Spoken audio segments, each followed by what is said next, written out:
In this Sunday's gospel, we're going to hear an infamous conversation between Jesus and Peter.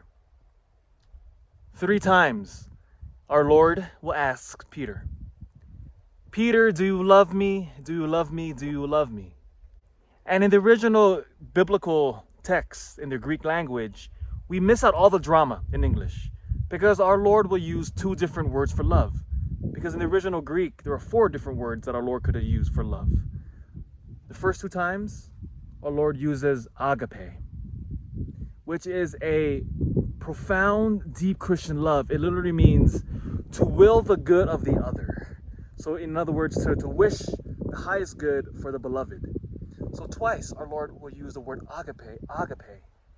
But to those corresponding questions, Peter, in response, uses the word Philia, which is a lower form of love.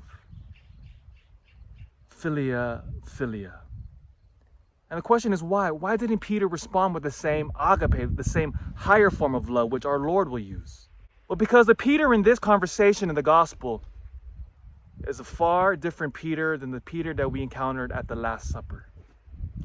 You see, the Peter that we hear in the gospel today is a broken Peter.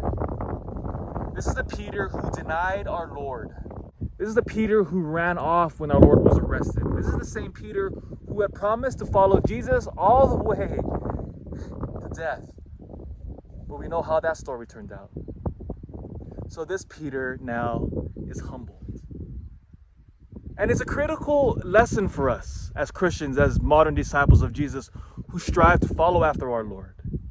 In order for us to truly love Jesus, it will require one profound, courageous virtue. And that's the virtue of humility. In order to love, we must be humble. Especially with Jesus Christ, in order to follow him, we must die to ourselves always. And the Peter that we encounter in the gospel, in that beautiful conversation, this is a Peter who no longer is full of himself, who thinks that he will follow Jesus no matter what. But this is a Peter now who knows the truth about himself. And he dare not say and use a higher form of love. Because he knows he will fail without our Lord. If we want to love like Jesus, to love him with all our heart, our mind, and our strength, if you and I want to love our spouses, our children, if you and I want to enter fully into love with God and with everybody else around us, we must first be humble.